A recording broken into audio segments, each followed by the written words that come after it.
고린도후서 4장 16절에서 18절입니다.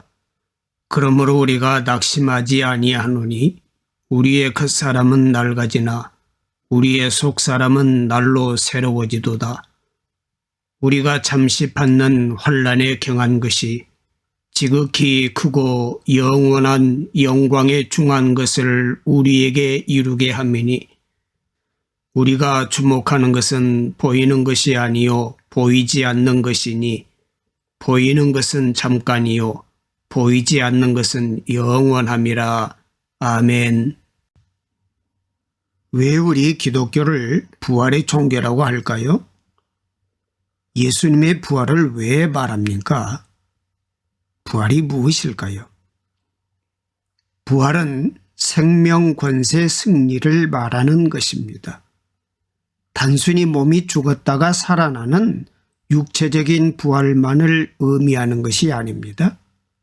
부활은 예수님께서 이 땅에서 보여주셨던 생명 권세, 즉 다시 살리는 권세가 결국에는 승리했다는 증명입니다. 요한복음 19장 10절 말씀에 빌라도가 이르되 내게 말하지 아니하느냐? 내가 너를 놓을 권한도 있고 십자가에 못 박을 권한도 있는 줄 알지 못하느냐? 예수께서 대답하시되 위에서 주지 아니하셨더라면 나를 해할 권한이 없었으리니, 이렇게 기록하고 있습니다.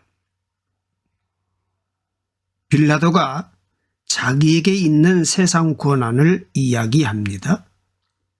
예수님을 십자가에 못 박을 권한도 살릴 권한도 자기에게 있다라고 말하지요. 그러자 예수님은 그 권한도 위에서 주신 것이라고 말씀하시면서 하늘 권한이 있다라고 말씀하고 있습니다. 하늘 권한은 바로 하나님의 권한을 말하는 것입니다. 세상의 권한이 아무리 대단해 보여도 하늘 권한과는 비교할 수 없지요. 예수님의 말씀처럼 세상의 모든 권한이 하늘 권한 아래에 속해 있는 것입니다. 그런데 예수님께서 왜 하늘 권한을 말씀하십니까?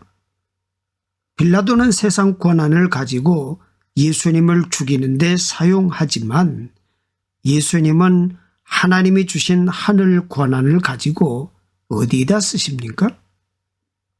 예수님은 죄인을 다시 살리시기 이후에 하나님께서 자신에게 주신 권한을 사용하십니다.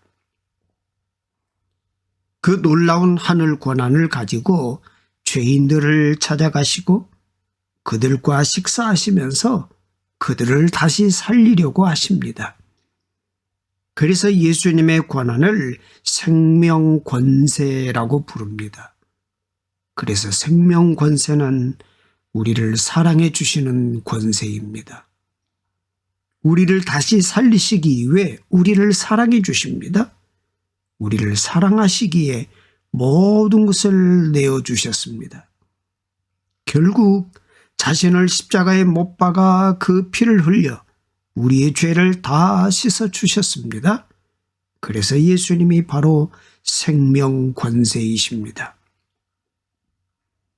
그러나 예수님의 생명 권세는 유대교 지도자들에 의해서 십자가에서 죽임을 당하지요. 세상 권세가 생명 권세를 이긴 것처럼 보이는 일이 일어난 것입니다.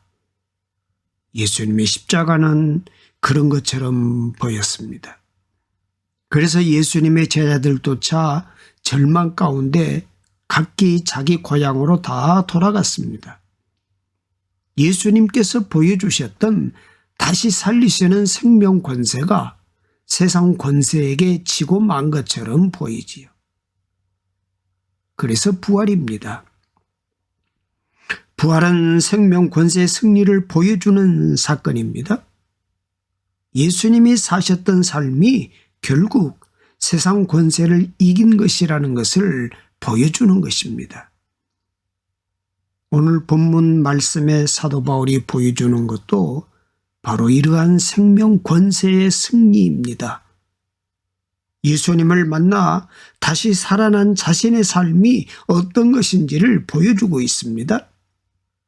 세상 권세를 이기고 승리한 삶을 소개하고 있는 것입니다. 바로 부활의 삶입니다. 첫째로 부활은 날마다 새로운 삶입니다.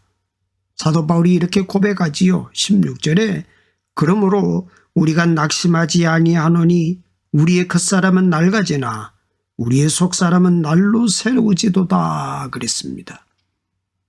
사도 바울이 고백하는 것이 무엇인가요? 사도 바울은 왜 낙심하지 않는다라고 말하고 있나요? 무슨 일이 일어났기에 사도 바울은 겉사람의 후패, 즉 낡아짐 때문에 낙심하지 않는다라고 하는 것일까요? 겉사람은 무엇을 말합니까? 사울이 세워오고 만들어 온 것을 말합니다. 사울은 젊은 나이에 이미 사내들인 공회 의원이었고 가말리엘 문화에서 공부한 학벌을 가지고 있고 로마 시민권까지 소유한 사람이었다고 하니 그의 겉사람은 대단히 성공적이었을 것입니다. 사울은 겉사람의 성공을 위해서 부단한 노력을 기울였습니다. 그러나 사울의 겉사람이 어떤 것인지를 사도행전은 이렇게 말씀을 하고 있습니다. 사도행전 8장 1절 말씀에 사울은 그가 죽임당함을 마땅히 여기더라. 사울이 교회를 전멸할새 각 집에 들어가 남녀를 끌어다가 옥에 넘기니라 이렇게 말합니다. 사울은 스데반 집사의 죽임을 마땅하게 여기면서 그리스도인들을 전멸했다 그랬어요. 사울이 어떤 행동을 했는지를 보여주시면서 성경이 말씀하시는 것은 사울이 마땅히 여기더라라는 것입니다. 사울은 한 사람이 돌에 맞아 죽고 있는데도 그것을 마땅히 여겼습니다. 왜입니까? 왜 마땅히 여겼을까요? 한 점 국률의 마음도 없이 한 사람의 죽음을 그렇게 차갑게 바라보는 이유가 무엇일까요? 더군다나 스데반 집사는 이런 고백을 하고 있습니다. 사도행전 7장 60절에 주 예수여 내 영혼을 받으시옵소서 하고 무릎을 꿇고 크게 불러 이르되 주여 이 죄를 그들에게 돌리지 마옵소서 이 말을 하고 자니라 그랬어요. 스데반은 마지막 순간까지도 자신을 돌로 치고 있는 사람들을 용서하고 그들을 위해 기도하고 있는데 그런 장면을 보면서도 사울은 왜 마땅히 여길까? 겉사람의 성공 때문이 아니겠습니까? 사울의 겉사람의 정체가 그런 것이라고 성경이 말씀하고 있는 것입니다. 사랑하는 여러분, 우리는 어떤가요? 겉사람의 후패 때문에 낙심하고 계시지는 않습니까? 겉사람이 흔들릴 때, 내가 생각하는 삶이 이루어지지 않을 때 우리는 낙심할 때가 있지 않나요? 사울처럼 겉사람을 세우기 위해서 마땅히 여기는 것은 있지 않습니까? 그러나 이제 사도 바울은 겉사람의 후패 때문에 낙심하지 않는다라고 말하고 있지요. 사실 사도 바울은 예수님을 만나고 나서 모든 겉사람이 무너졌습니다. 유대교를 떠나면서 그가 세워왔던 모든 것들을 다 내려놓았습니다. 더 이상 사내들인 공회의원도 아니고 더 이상 가말리엘 문화생도 아닙니다. 사울은 자신이 누렸던 겉사람의 영광을 다 내려놓았습니다. 그런데도 사도 바울은 낙심하지 않는다고 합니다. 그 이유가 무엇일까요? 겉사람의 후패와는 비교할 수 없는 새로운 일이 바울에게 일어났기 때문입니다. 그것은 속사람의 새로움입니다. 속사람은 하나님이 우리 안에 지으시는 사람입니다. 새 사람을 말합니다. 에베소서 4장 24절 말씀에 보면 하나님을 따라 의와 진리의 거룩함으로 지으심을 받은 새 사람을 입으라 그랬습니다. 하나님께서 우리 안에 만들어가고 있는 사람이 있다는 것입니다.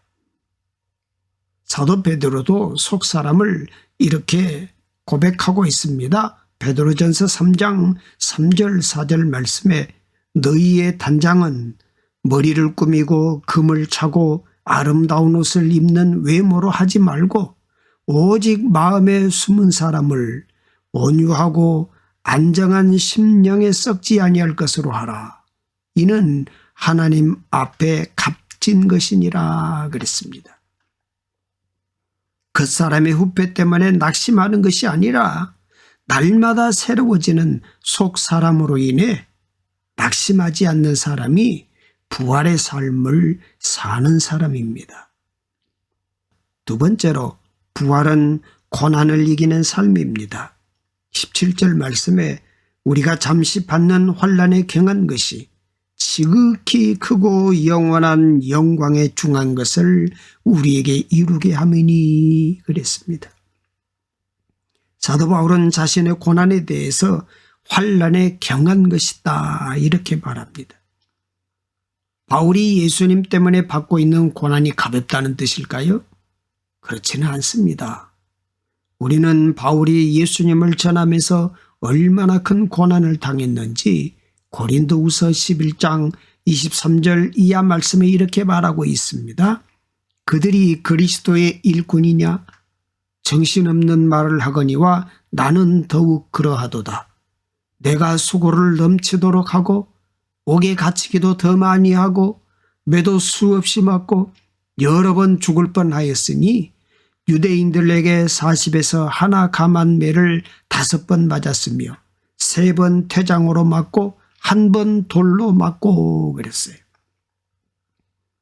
사도 바울이 당한 고난이 결코 경하지가 않습니다. 옥에 갇히고 매를 맞은 것만이 아닙니다. 바울은 예수를 따르는 삶을 살기 시작하면서 경제적으로도 큰 어려움 가운데 처하게 되었습니다. 그래서 당시에 가장 천한 사람들이 하던 천막 깁는 일로 생계를 유지했다 이렇게 기록하고 있어요. 뿐만 아니라 사역적으로도 많은 어려움을 당했습니다. 고린도 교인들은 사도 바울의 사도성을 가지고 계속해서 시비를 걸었습니다. 바울의 고난이 결코 가볍지가 않다는 얘기입니다. 그럼에도 불구하고 사도 바울은 자신에게 닥친 육체적, 경제적, 사역적 고난들이 가볍다라고 말을 하고 있어요. 왜 그럴까요? 왜 사도 바울은 자신의 고난이 가볍다고 말하는 것입니까? 먼저는 일어날 영광, 영원한 영광 때문이었습니다. 사도 바울은 장차 일어날 영광을 바라봅니다. 사도 바울의 눈이 오늘의 고난에 있지 않고 장차 일어날 영광에 있다는 것입니다. 장차 일어날 영광은 무엇을 말할까요? 예수님께서 자신의 고난을 통해 수많은 영혼을 살리셨듯이 바울도 자신의 고난을 바라보면서 그 고난들이 빚어낼 영광을 바라봅니다. 자신이 지금 겪고 있는 고난이 일어날 영광의 밑거름이라는 고백입니다. 그래서 사도 바울은 고난을 당하면서도 그 고난을 자랑하고 있습니다. 그 고난을 기뻐합니다. 고린도후서 11장 30절 말씀에 보면 내가 부득불을 자랑할진대 내가 약한 것을 자랑하리라 그랬습니다. 사도 바울은 자신의 고난을 통해서 일하시는 하나님을 믿습니다. 하나님께서 자신의 고난을 사용하실 것을 믿습니다. 그래서 오히려 자신의 고난을 자랑하고 있어요. 다음으로는 잠시 받는 고난이기 때문이었습니다. 그래서 사도 바울은 자신의 고난을 잠시 받는 고난이라고 표현하고 있습니다. 잠시 받는 고난은 무슨 의미입니까? 첫째, 우리가 받는 고난은 우리의 죄의 무게보다 훨씬 가볍습니다. 두 번째, 우리가 받는 고난이 예수님의 고난과 비교될 수 없기 때문입니다. 셋째, 우리가 받는 고난이 우리 신앙을 참으로 성장시키기 때문입니다. 여러분은 어떻게 생각하시나요? 세 가지 중에서 여러분은 어떤 것에 더 마음을 두시겠습니까? 사도 바울은 이 세 가지 의미를 다 담아서 잠시 받는 고난에 대해서 말씀을 하고 있습니다. 그래서 결국 고난 때문에 욕심을 내려놓았습니다. 회개하게 되었습니다.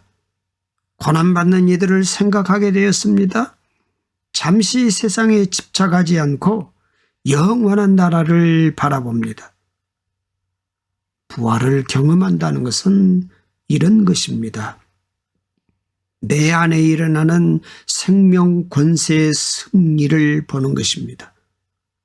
생명 권세가 잠시 받는 환난을 이기고 장차 일어날 영원한 영광을 보게 되는 것입니다.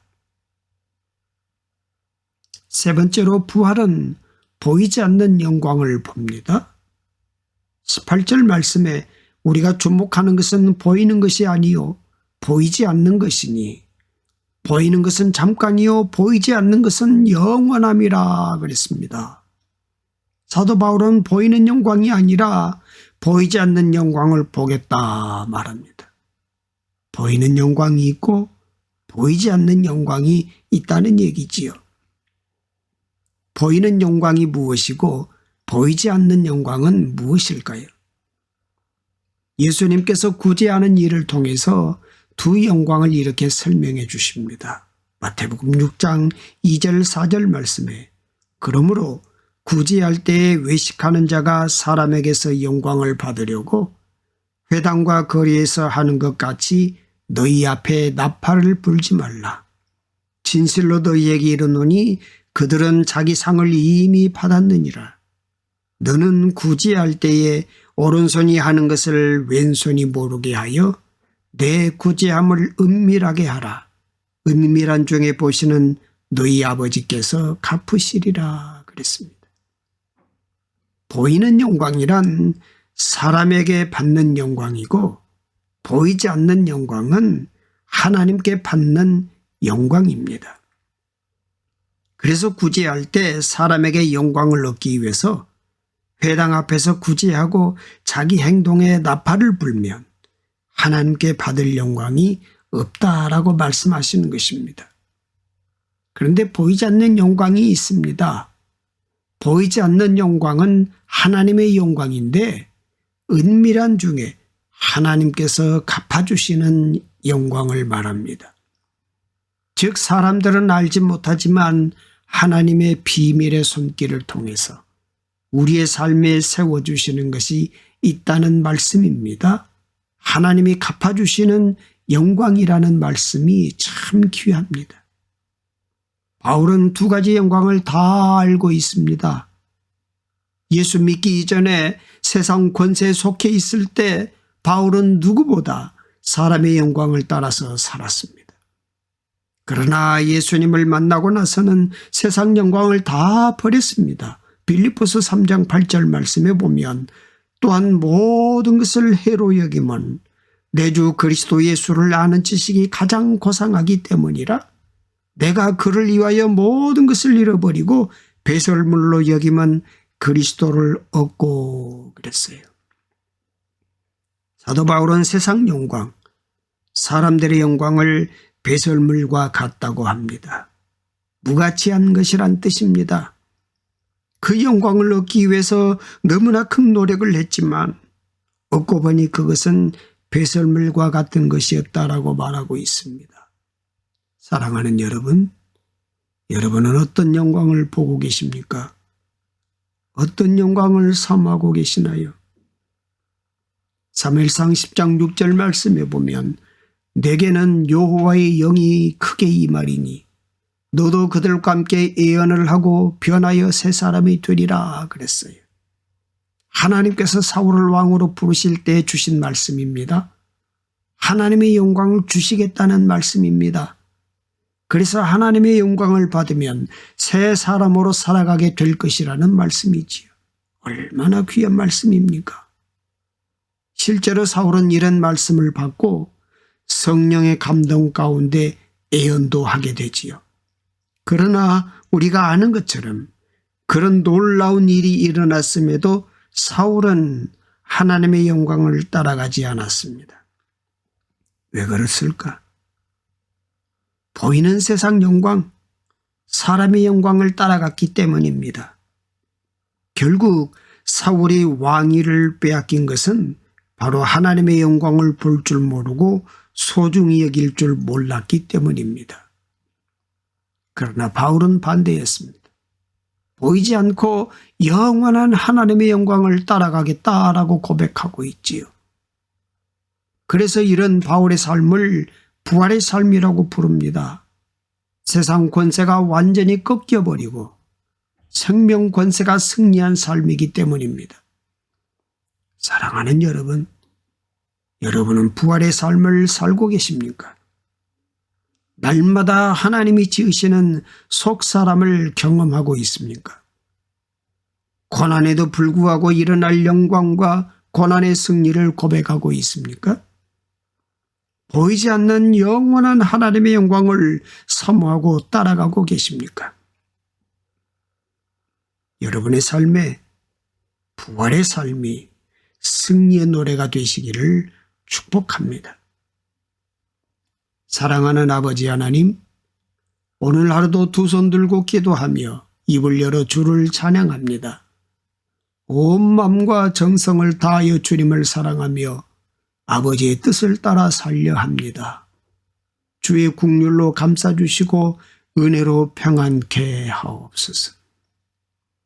우리의 삶은 아버지께 손영되어 하나님의 영광을 드러내는 도구가 되기를 원합니다. 우리 속에 그리스도의 말씀이 풍성히 거하게 하셔서 모든 일에 감사하는 마음으로 하나님을 찬양하는 믿음의 사람이 되게 하옵소서. 각자의 삶 속에서, 가정에서, 그리고 일터와 사회 곳곳에서 예수가 그리스도 되심을 증명하는 증인임을 기억하게 하옵소서. 우리의 믿음의 결단을 통해 복음의 능력이 흘러나오게 하시고 신음하고 죽음의 공포로 눌린 세상이 부활의 기쁨을 맛보게 하옵소서. 좋으신 하나님, 일상으로 나아가는 오늘 하루도 정직하게 하옵소서. 주어진 자리에서 성실하게 하옵소서. 이 모든 말씀 예수님의 이름으로 기도드립니다. 아멘.